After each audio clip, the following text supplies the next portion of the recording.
Duke basketball fans, welcome to episode 431 of the Duke Basketball Report podcast. Guess what, guys? We're all here this time. We've done a few of these where we had to have someone absent, but Sam, Donald, and Jason, we are all on board for this edition of the podcast because there's big news. Actually, there's not really big news. It's kind of medium-sized news. Anyway. Kind of a waste of a full episode for us. I will say, no, one I think is fairly big, and one is like, it's not news, but it's things that we've just kind of been able to piece together as all these little news nuggets come out. Duke is playing NC State in football every year for the rest of time. We are here to talk about it. There you go. Sam just told you on this episode, a lot of stuff about the schedule. We're first going to be talking about the Duke basketball schedule. We have gotten a lot of intel on it lately. We think we've got it pretty much pieced together other than a couple little fill-ins here and there, but the Duke basketball schedule, specifically who Duke plays in the ACC season, has been revealed. We're going to talk about that. We're also going to talk about the football schedule, as Sam just teased. The ACC has changed the way football divisions are working, and we may have a little bit of recruiting news, a little bit of news about Dukies in the NBA, some other stuff. You know, we're going to fill your time, people, because that's what we do. No reason for introductions, because like I said, you know who we are. So, guys, let's get started first with the basketball schedule, and I want to do it this way. Folks, if you have a pen and a piece of paper, I'm going to give you really quick who Duke's preseason schedule is up into a point, and then the ACC schedule. So here we go. Get ready. Duke starts November 7th against Jacksonville. We then have a game 4 days later against USC Upstate, South Carolina Upstate. Then comes the tough stuff. November 15th, Duke is playing Kansas in Indianapolis, part of the tip-off, the Champions Classic, no longer the tip-off Classic. Duke has a game against Bellarmine. We've played Bellarmine before. They won the Atlantic Sun last year, a very interesting team. Duke plays in the PK 85 tournament that is celebrating Phil Knight of Nike. And I'll talk in a second. I know the bracket that Duke is in. It's a very interesting bracket. And then Duke has Ohio State in the ACC Big Ten Challenge on November 30th, a revenge game for our game against Ohio State last year. And then on December 6th, Duke plays Iowa in New York City. We get Chris Murray, the brother of the recently drafted Murray. And that's pretty much what we know for the non-conference schedule. I think there are probably a couple more games that will be filled in December. The big thing we got is the ACC schedule. And the thing you always look at is who does Duke have home and home with?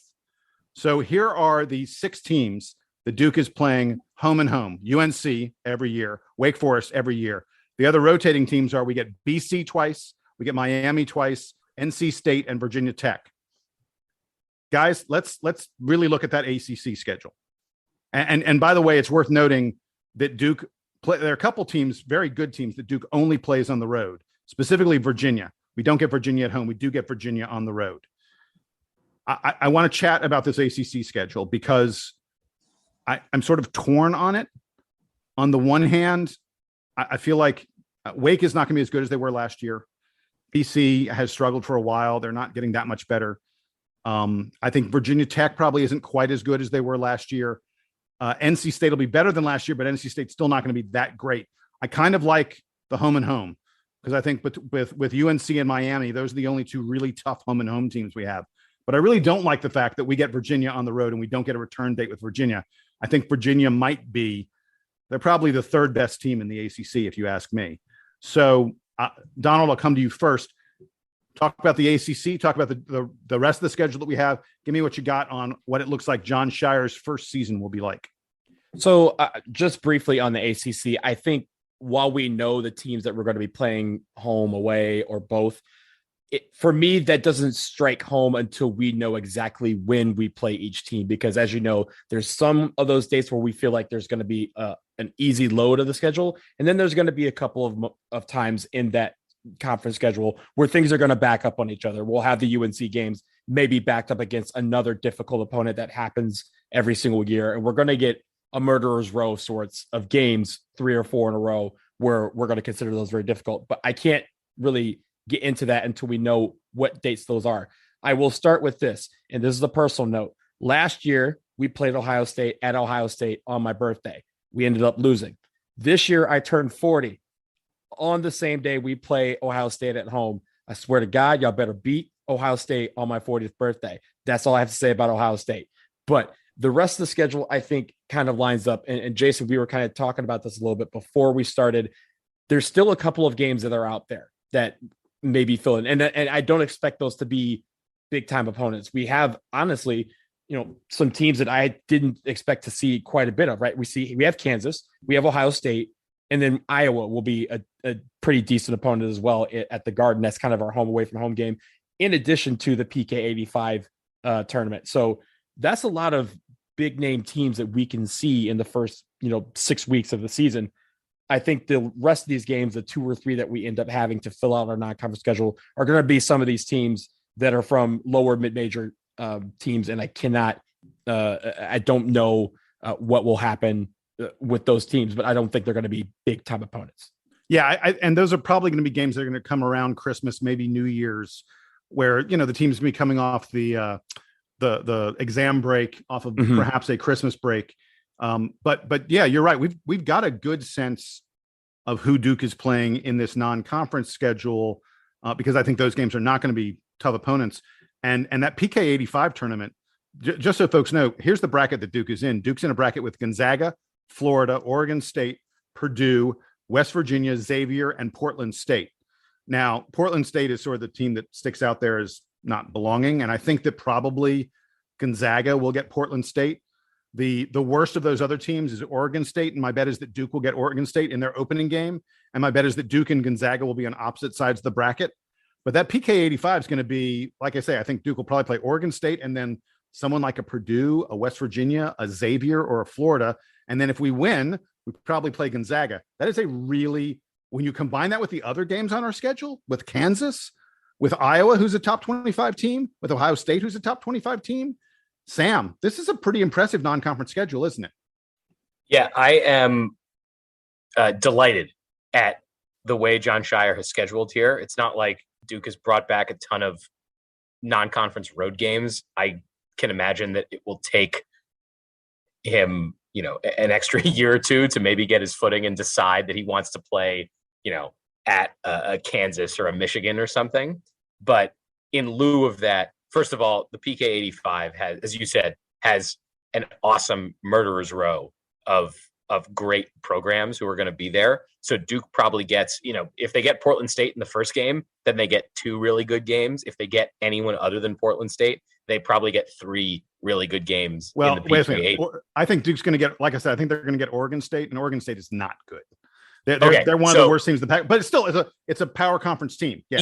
Even if it's 2 good games, right? We've gotten used to some years Duke only getting 2 or 3 good games in the non-conference. They're likely to get 2 games in the PK85. They get the Champions Classic, which they always have. They get Ohio State at home in the ACC Big Ten Challenge, and Duke gets a second Big Ten game against Iowa, who has been one of the more competitive national teams in the Big Ten the last few years. Duke gets Iowa in the Madison Square Garden game, a game where Duke probably has the home crowd, but again is a tournament style game where Duke is playing in big arenas for these events. The PK85 is very far away.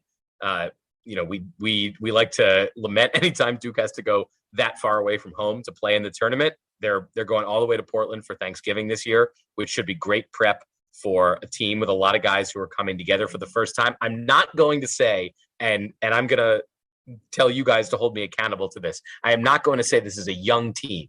It is a young team in terms of years at Duke. It is not a young team in terms of years in college basketball. Duke is bringing in a lot of experienced players this year. So youth is not the problem. Inexperience at Duke will be a problem, obviously on the bench. Jon Scheyer hasn't been the head coach yet, but they're going to get a lot of opportunities in the non-conference to prove themselves. Now, looking ahead to the conference schedule, Jason, I think you have it right. I think Duke generally lucked out here. Like, not getting a return game from Virginia is annoying, but given how many perennially strong teams there are in the ACC, Duke got a relatively easy home and home slate. Adding NC State back as a home and home partner, in addition to Wake Forest, who Duke always gets, is probably a boon. I say that now. Watch, Duke is going to go to Raleigh and get waxed by the Pack, but whatever, that happens every time we win the championship. So you take the good with the bad. But getting a home and home with BC is a good thing. I'll go out on a limb based on the experience I had going to see Duke play BC this past season, that when they go to Chestnut Hill, it's as much of a home game as it is when they play in Cameron. So I think that the schedule actually works out fairly well for Duke, where the ACC schedule is probably slightly easier than most teams get, and the non-conference schedule I think is a little bit better than what we've been used to under Coach K. And I hope that, even though it's mostly a result of playing in big NBA arenas, hopefully it means that Jon Scheyer likes playing more big opponents, and there are more opportunities for Duke to do. Maybe they bring back home and home events with major non-conference opponents. So you mentioned the fact that we have to go all the way to Portland to play in the PK 85. Obviously that makes sense. That's where Nike is based. But guys, that's 2 years in a row that we have had big games, or in this case, a potential big game that's going to take place in the West. Remember, we played Gonzaga on Black Friday last year in Las Vegas. This year, we're playing PK 85. We also, if you think about it, we also played in the West Regional, ended up winning the West Regional on our way to the Final Four last season. We will be playing in Madison Square Garden, which hosts the East Regional this year. So this is very strategic on Duke's part. I know we like to play the Garden every year if we can, but this is even more strategic given the fact that that is a place that obviously will be circled. That's going to be the region that we're going to want to be in. That is the East Regional. And if we have as good a record under Jon Scheyer at the Garden as we did under Coach K, that is obviously another path to the Final Four for us. Donald, Jason, can I ask you guys, what are the odds that we're all together for any of the ACC Big Ten Challenge, the PK 85, and or the Iowa game? Any of those that you guys are thinking about going to? I haven't decided yet. I was going to note, by the way, that in terms of us getting to see games, getting to see Duke this year, this is a great schedule. Sam, they come to Boston for BC. They come to Can't Georgia. wait. They come to Georgia Tech. They come to Atlanta for Georgia Tech. So I get that. And Donald, we don't need to come to your town because no one travels. No one in the world travels for sporting events the way Donald does. So Donald can get on the road and see a game. I don't know. I haven't looked at the schedule to really figure out exactly if there's a game I might make. You guys are certainly welcome to come to Boston for the Boston College game. I have never been to Conti. I would love to do that. I've been to a game at Georgia Tech, but I would love to go back there. I will say this, though. I think of those games, the only one that I have a potential to go to is the Champions Classic in Indianapolis. Right after that, I leave for the World Cup, which, as you know, should be playing right now. But because it's going to be in Qatar, it starts on November 21st, which means I will be missing the PK 85 Classic. I will most likely miss that Iowa game in the Garden. But that means more ACC travel dates for me, baby. So let's do it. I am working on getting the family to do Thanksgiving on the West Coast specifically so that I can get to the PK 85. So if any of the listeners out there, I don't know if any of these specific people exist, but if any of you are friends with my parents and can convince them that we need to skip the East Coast this year for Thanksgiving and do West Coast Thanksgiving, I would be very appreciative of it. So whoever in the hive here is in contact with my parents, please make that happen. Sam, let me just give you some background on how I got to go to Vegas last year. I go to my dad and I go, "Hey Dad, we should do Vegas for Thanksgiving this year." And my dad goes, "Okay, duh, that makes sense. Why in particular Vegas?" "Oh, Duke is playing Gonzaga." And he goes, "Okay, well, we already have a hotel room booked." "Wait, did you just book it while I talked to you?" "Yes, I did."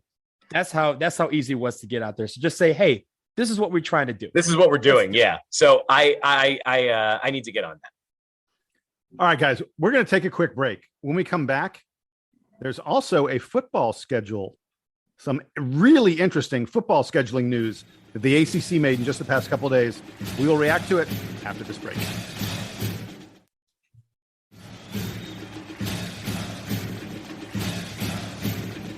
All right, we're back from the break, and the ACC has completely changed the way football is going to work in this conference. There are no more divisions. The Atlantic and the Coastal divisions, gone, no longer exist. Now, this is not this season. This starts in 2023. We will have one final year of the Atlantic and the Coastal. But may they rest in not peace. Yeah. What a dumb concept. Never made sense. We'll always have 2012 though. We did in Right. 2013. In 2013, yeah. Duke won the Coastal Division before Miami, before North Carolina, before all these other programs. Duke won the Coastal Division. They were only the third team ever to win the Coastal Division. Sorry. In any event, divisions starting next year will be gone. The ACC will be going to a new scheduling format where you will have three permanent opponents that you will play every single year. And then you will rotate. They're calling it a 3-5-5. You will rotate among 5 other teams in the conference one year and 5 other teams another year. It actually doesn't work out that you play them every other year. But what happens is over the course of a 4-year span, which is exactly how long kids are in school, over 4 years, you will play every team in the conference twice, once home, once away. And you also have these 3 teams that are your permanent opponents. So let's start with Duke's permanent opponents because, gentlemen, what a home run. What a fabulous, wonderful thing it was done for Duke to get as their 3 permanent annual opponents, UNC, NC State, and Wake Forest. The Big Four is back for the Duke Blue Devils. And by the way, we're the only one of the Big Four that got that. NC State doesn't play Duke, UNC, and Wake. Wake doesn't play Duke, UNC, and NC State. UNC, you can figure out what I'm saying. Duke is the only school. We are the big winner in all of this because Duke gets UNC, NC State, and Wake every single year. But there is one casualty in all of this stuff. Duke has played Georgia Tech every year since 1933. It is a phenomenally long, annual tradition of the Blue Devils and the Yellow Jackets playing each other. That will end under this new scheduling format because they'll only play Georgia Tech twice every 4 years. So that's kind of sad. But on the other hand, I will take it. I will exchange that for getting what we've gotten with Duke, UNC, Wake Forest, and NC State being permanently locked together, at least for the Blue Devils. Sam, react to me. What do you think about this new schedule? I absolutely love this. I think that one of the things we lament as Duke football fans, and I know we've not been talking about Duke football as much in recent years as we did, I think, a few years ago on this podcast. But as the 3 of us being Duke football fans, I think it's great for Duke to play more games locally. As much as football is becoming more of a national thing and the playoff is more important and these big conferences are more important, let's be honest with each other. Duke football is not creating a national brand the way that Duke basketball is. And the more Duke football is able to create a local presence by having, a lot of home games, but also a lot of road games that are drivable for Duke fans who are living in the triangle, the better it is for the program. So I am very happy about this. I am totally fine with Duke football not being like an important national football program. It wasn't going to happen before this changing of the ACC schedule. And now it gives Duke fans in the triangle more opportunities to see the Blue Devils. And it was so silly before. Jason, I know it stinks that they don't play Georgia Tech as much, but it was so silly under the Atlantic and Coastal Division setup that Duke only got to play NC State like once every 6 years. And it was crazy. And they would go. It made no sense. It was bizarre. We were in the same conference with NC State, and we would play them like once in a blue moon. We're in the same conference with Clemson. We never played them. It was just strange. And not having NC State travel to Durham every other year is just silly. So I'm really glad that this is the case. Quite frankly, I've expressed before how much I am fairly ambivalent about the rest of the conference. Like what happens to Pitt football or Louisville football or Florida State football, it's kind of irrelevant to me. I just don't know how much it matters for the sake of the conference or for the sake of Duke. So if Duke gets to play local teams more often, I'm totally for that. Yeah, for me, I like that part of it for Duke, especially because, I like when teams don't have to travel that far away from home. And for the first couple of years of the schedule, and really every year, because if you consider it, a third of the games are going to be in the state of North Carolina, no matter what. Like that's a great thing. And that's not counting the non-conference schedule. That's not counting those trips to Virginia Tech or Virginia or Clemson that aren't that Donald, far a third, away. Almost 2/3 of Duke's games will be in the state of North Carolina every year, because that's every That's home true, game plus one or two more games. And by the way, Duke usually plays an extra home game or two in the non-conference. They often play local teams like Elon, like UNC Charlotte, like NC whoever. State or NCAT. So Duke continuing to play in North Carolina is a great thing. Mm-hmm. And that means that's less travel. That means, less tired legs and through the meat of the schedule, they don't have to worry about all these other logistics with travel and just the sheer tiredness that you can get with it. But I will say this.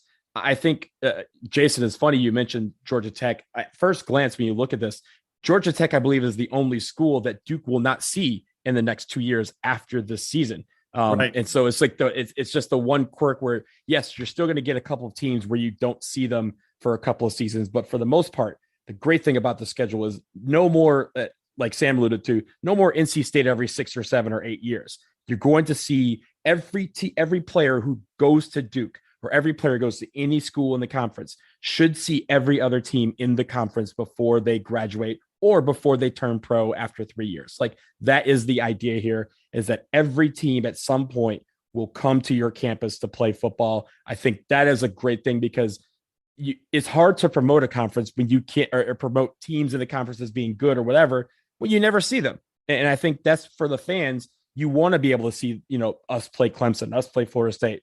This Notre Dame schedule, I think, is going to continue as well. I believe we have them at home next year in 2023 under this new schedule. So, and that's not going to be part of the conference schedule, but still, that's another quote unquote conference opponent that you're going to see once again in Durham. So I think those things are trying to get fans motivated to come out to football. And Jason, a quick tease. We have a lot to be excited about with the new regime of Duke football and how things have been progressing so far under Mike Elko. This adds to that, because it means nothing if fans aren't excited about the teams for which Duke is going to play. Now they're going to be excited to play everybody. Yeah, Donald, you just mentioned it, and I just want folks to understand this. And we're not going to do a deep dive on football recruiting. That's not what this podcast does. And I'm not enough of an expert on football recruiting to give you the deep dive that other people might be able to. But if you have not noticed in the past week to 10 days what has been going on with Duke football recruiting, wow, Mike Elko is just, it's unreal.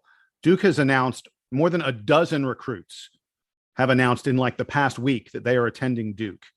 In just the past couple of days, we signed a defensive back, a kid named Musa Kane, who had offers from Penn State, Clemson, and Oklahoma.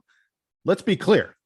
Duke just signed a kid who could have gone to Penn State, Clemson, or Oklahoma. We also just signed a wide receiver who had offers from West Virginia and Maryland. The Duke class that Mike Elko has signed so far is the 17th best class in the country, according to 24/7. It is the third best class in the ACC. And now, obviously, Clemson is number one, but Duke is currently number 3 in the ACC in recruiting. It is really impressive what Elko has done. And again, this has happened just in the past week to 10 days or so. And it's worth noting that almost all the recruits that we're getting are kids who've been at Duke's, football camp that they've had lately. So our coaches have gotten a really good look at them. They know what these guys can do. And Mike Elko and his staff have been at big time programs. They've been at programs that typically recruit better players than Duke usually gets. So for them to be making offers and getting commitments from these kids means they are seeing something that they really like. And I just think it's tremendously impressive that for a brand new guy on the scene, Mike Elko is just hitting a home run in recruiting right out of the box. It's really great. If you mentioned, if you look on social media, like their Duke football social media the last 2 weeks has just been littered with this guy's getting committed. This guy's committed. This guy's committed. They even have their own version of the Brotherhood committed video. They have their own football committed version of a video now that they get to put out. And that has been getting a lot of airplay over the last week or so. So it's great to see. And again, that feeds more excitement about this new regime of football. We are now in a position where Duke fans are saying, hey, we do not find acceptable contending with the bottom of the ACC. We find it acceptable to be going to bowl games and competing, at least this year, for a division title. And then next year, trying to make it to that upper echelon of the ACC. I think this is a nice foundation to do that. And Donald, by the way, before we go, there are two other quick things we're going to do. First one is, I know you wanted to talk about a couple Dukies who are going to get a chance in the NBA, right? Yeah, I mean, a chance is all you can ask for, but these are two guys that I think are beloved amongst Duke fans that are going to get their opportunity by signing summer league deals with a couple of teams. Theo Jon, who just recently graduated, signed a deal with the Timberwolves to join their summer league team. Mind you, summer league starts in about a week, so he's going to get a couple of weeks of basketball with them to hopefully earn a spot in the camp that they're going to have, the training camp that they'll have come September. And Jack White, who graduated in 2020, he's spent the last 2 seasons with Melbourne United in the National Basketball League in Australia, near his hometown. He is signed a summer league deal with the Denver Nuggets. So I think those are great opportunities for both of them to not just be seen, but also make an impression. And it doesn't have to be with the teams that they sign for. Every team has a summer league team. So even if they don't latch onto the T-Wolves or the Nuggets, another team may like what they're seeing and give them a shot at their training camp. So congratulations to both of them, and looking forward to seeing that. Those games are going to be on ESPN Family Networks, usually like late at night over the next couple of weeks. But I'm looking forward to seeing what they can do in this camp, and hopefully they can stick. I have little doubt that Theo Jon will at least carve out a couple years shuttling between the G League and the NBA, because his size and his athleticism and his... Wait, really? Sam, I love Theo. You think No, Theo's going to earn NBA money? I do. I think that his general athletic prowess and his extremely good attitude for being a bench player who just brings energy and leadership to the team, even as a relatively young guy in the NBA. He was old for college, but he'll be young in the NBA. I think that actually speaks volumes in a way that, like, Wendell Moore was a first round draft pick, I think, in large part because he was a leader on the team. There are lots of guys, I think, who can do athletically what Wendell Moore Jr. can do. Theo Jon can't do all the things that Wendell Moore can do on a basketball court, but he brings all kinds of intangibles that I think NBA teams enjoy, even if they're not making roster space for him. So I don't know how much that applies to everybody, but I feel confident that Theo Jon will get himself a few NBA paychecks. Well, hey, like I said, I love Theo. I hope it happens. I'm somewhat skeptical that that's how it's going to turn out for him. But it'd be great. Can I tell you something? Yeah. Can I tell you the caveat that I always add when it comes to projecting NBA success, which please, I've said here a million times, but I will reiterate until I stop watching NBA basketball. Lance Thomas hung in the NBA for like 10 years. Yeah. And when he graduated from Duke, if we were doing this podcast in 2010 and we said, hey, Lance Thomas signed I don't remember which team he signed his first like summer league deal with, but if it was like, hey, Lance Thomas signed a summer league deal with the Knicks, we'd be like, man, that's great. That's great for him. I'm like so happy that he gets to play in summer league before he moves to Turkey. And he ended up having arguably the best NBA career of that entire championship team, save for Mason Plumlee. Like, I think he lasted longer in the NBA than everyone else, if you don't count Seth Curry, who was transfer redshirting that year. I think Lance Thomas had the second best NBA career on that championship team. Look, Lance Thomas not only carved out a 10-year career, there were several years where he was considered a vital piece of the team that he was playing on at that time. It wasn't like he was sitting on the bench and collecting checks and seeing 2 minutes a game. There were times where he was starting. There was times where he was like, they're like, oh, we have to re-sign Lance Thomas because he's that vital to this organization's progress right now. Like, that's a big deal. And honestly, Sam, I'm with you. I see Theo Jon earning a couple paychecks. I mean, I'm not saying he's going to carve out a 10-year career like Lance Thomas did, but there is room for his kind of energy. There's room for his kind of rim protection, and there's room for that kind of, just mental, just the attitude, right? Like the enforcer, but also a guy that teammates want to be around. There's room for that in the NBA. It may not be with the T-Wolves, but again, this is not necessarily for him to latch onto the T-Wolves. This is for him to get a look from every team in the National Basketball Association, and I think someone is going to take a chance on Theo Jon. Can By I? the way, but wait, no. Go, I'm gonna do an over under here on Theo Okay. John. Okay, next spring will be the end of the 2023 NBA season. Year after that will be the end of the 2024 NBA season. So that'll be 2 years from now. Okay. Over under Theo John lasting into the 2025 season. What do you mean by lasting? As like getting any NBA minutes in his third year out of college or any time beyond. Jason, you're going to take the under because you've just said you don't think there's a chance. Yeah, my under is 0. I'll take 0. I think that Theo John. I love Theo John. I love his attitude. I can see Theo John being a guy who has a future in coaching. I think he may play in the G League or he could play overseas. The NBA is a different animal. My total number of minutes, NBA minutes, I think Theo John plays in his basketball career is 0. I'm sorry, that's just what I think. All right, I'm taking the over on that. You're giving me the whole. I'm taking the over because all he has to do is literally step foot onto a basketball court in an NBA uniform, and Sam and I win. So it's hard to make it in the NBA. Lance Thomas got multiple free agent contracts on the back of just being a guy who works really hard and isn't that athletic. Well, I was going to say, the amazing thing about Lance Thomas, let's do this for a moment. So he graduates in 2010. He didn't sign with any NBA team.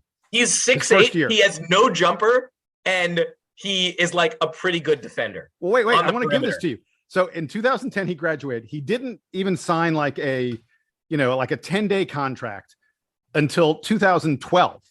2 years later, 2012 is the first time he ever makes any NBA money. He didn't become an NBA regular, like full contract, until 2015. In his career, Lance Thomas earned more than $24 million from the NBA. $24 million. That's amazing. As a guy who's smaller than Cam Reddish and was not a perimeter player in college. Yeah. All right. Hey, guys. So I want to do one more thing before we go. And I bet Donald knows this. I think Sam probably doesn't. Imani Bates. This is not a Duke thing. This is just a college basketball thing. Donald knows this. Imani Bates announced where he's transferring. Imani Bates, folks, if you don't know the name, hold on. He was the number 1 player. Like, he was literally on the cover of Sports Illustrated when he was 16 years old. The next LeBron James, the next Kevin Durant, was Imani Bates. He was the number 1 player in the class of 2023, but he went to school a year early. Sorry, in the class of 2022, he went to school a year early. He played at Memphis last year. He was a big deal for Penny. Even though he reclassified, he was still considered a top 5 recruit. He was not allowed to enter the NBA draft because he was too young. That's how good this guy was. Top 5 recruit, too young to enter the NBA draft. He transferred. Sam, I want you to guess. Actually, don't guess. You'll never guess. I'm going to tell you, and I want your reaction. No. Can I get one guess? Let him guess. Go ahead, guess. Patrick Baldwin Sr. coaches at Wisconsin, Milwaukee. Where does not anymore? He got fired. Did he got fired? Wherever Patrick Baldwin, I'm gonna for the narrative's sake, wherever Patrick Baldwin Sr. is working now, that's where I'm guessing he coached. That's where I'm guessing that Imani Bates transfer. No, wait, hang on. Can I get you said that it's not somewhere that I would normally guess? That is correct.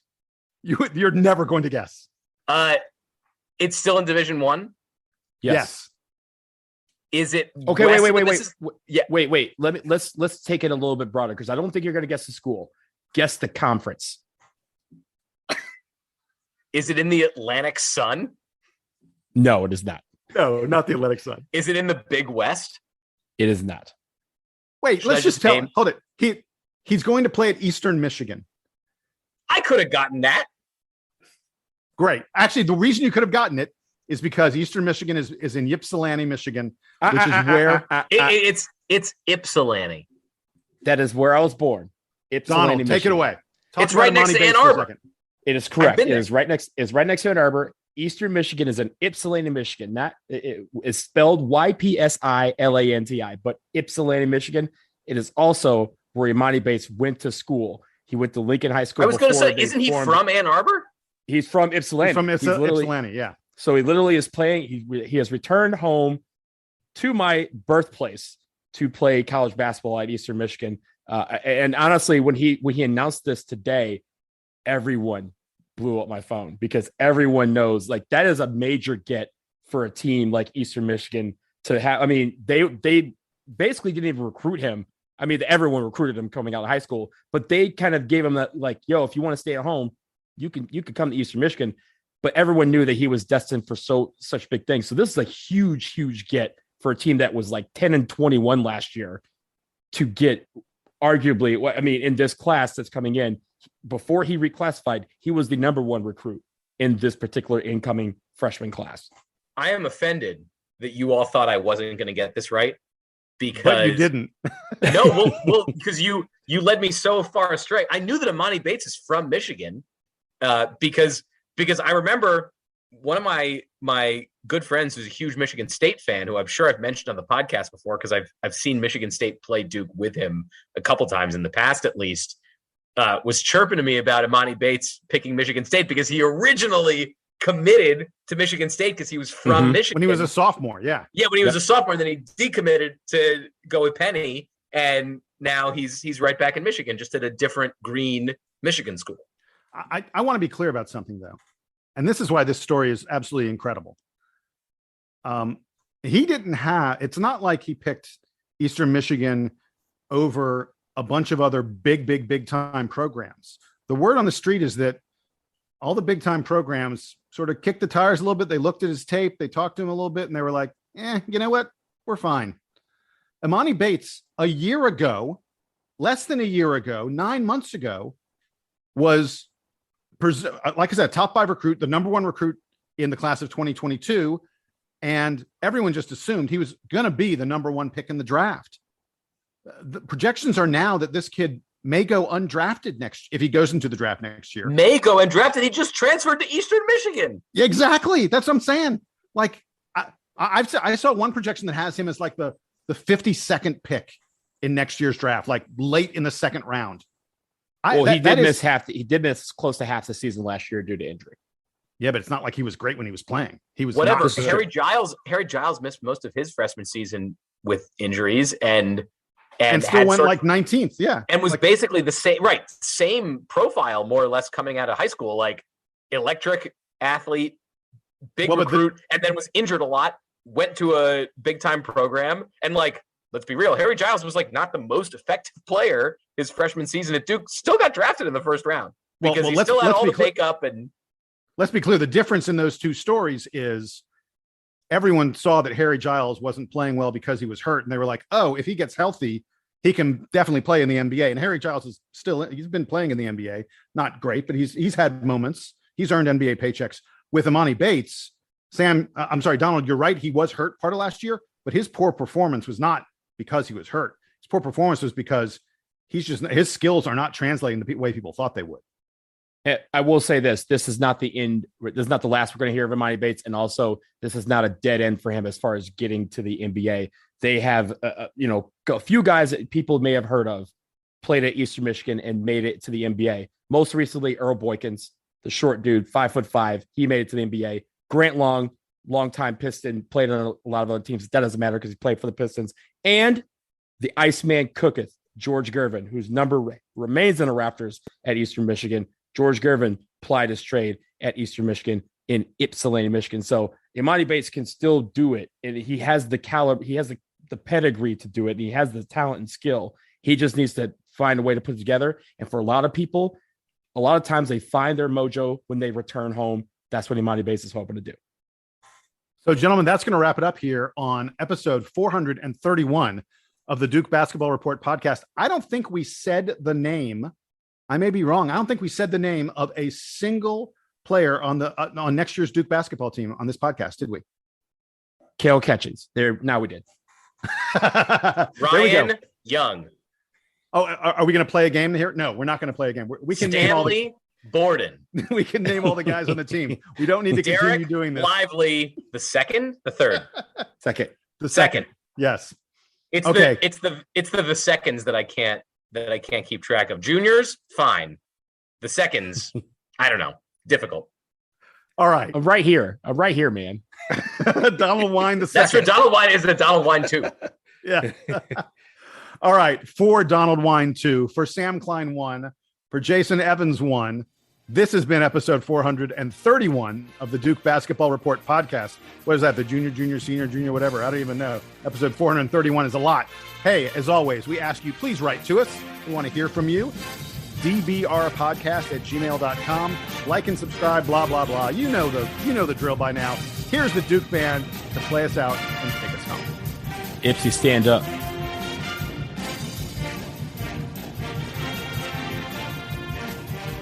So I just got back from the world premiere screening, not the world premiere, but the Atlanta premiere screening of Thor: Love and Thunder. Oh, nice. Yeah, I get to go to these screenings. I get to see the movies a week or two in advance. Right. It was good. I enjoyed it.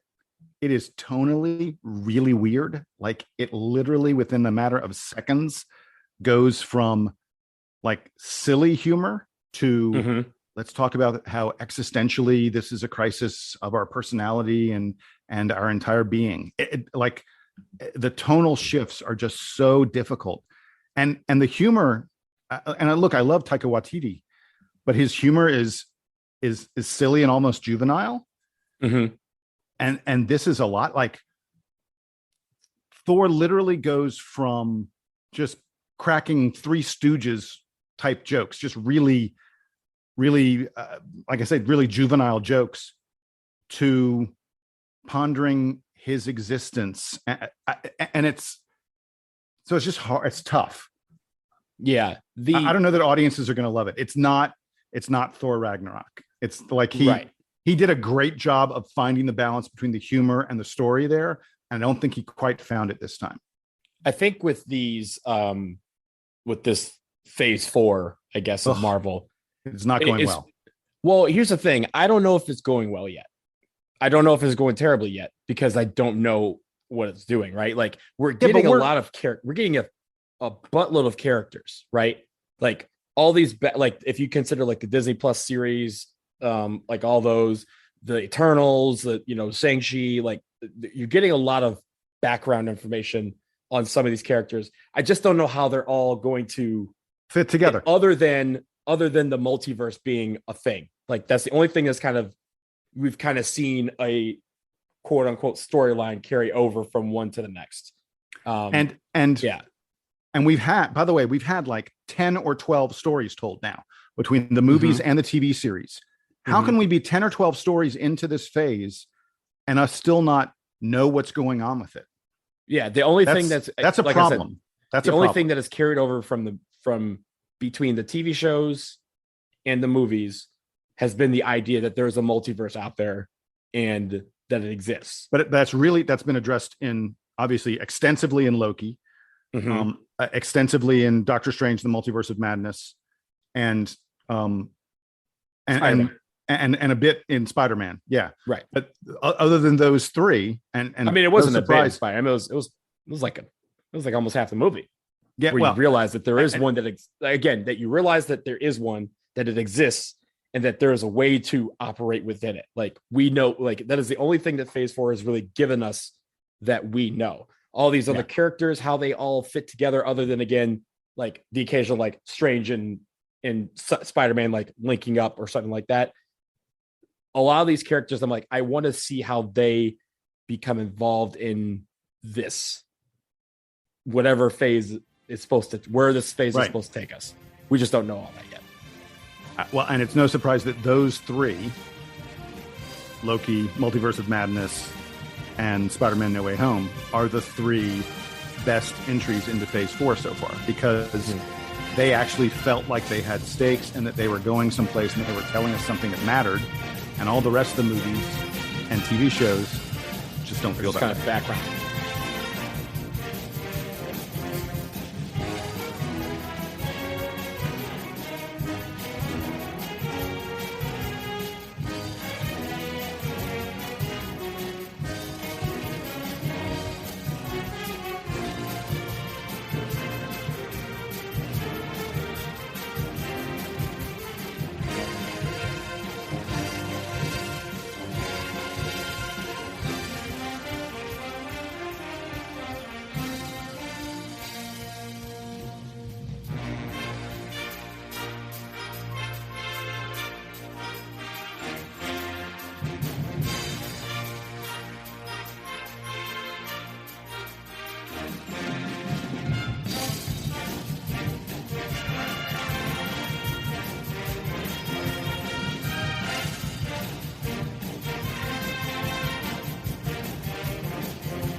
You're the worst.